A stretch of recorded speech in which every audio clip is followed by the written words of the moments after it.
कितना कोटी, एक रात के कमाई में जीएसटी कितना कोटी, एक रात के कमाई में।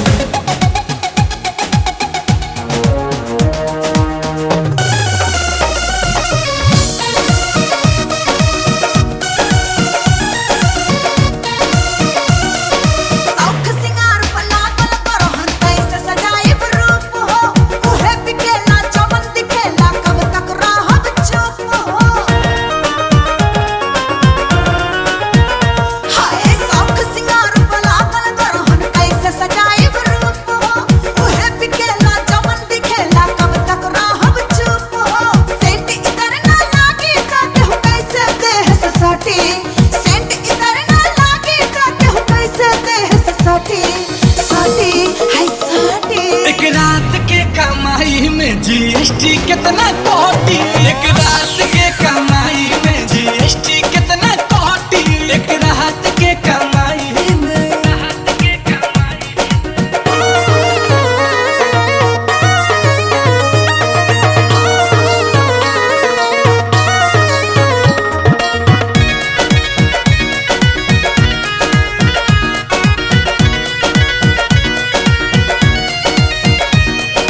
गिफ्ट में तोहके हर सामान हम सिंगार के ले आईबो, लाइफ स्टाइल बदलब तो हर तोहरे बदे कमाईबो।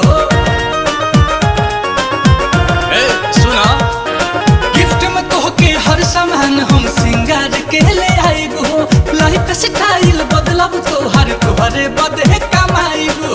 प्यार करब खुल्ला खुल्ला चाहे होई मुनाफा या घाटी, प्यार करब खुल्ला खुल्ला चाहे होई मुनाफा या घाटी, घाटी अरे घाटी।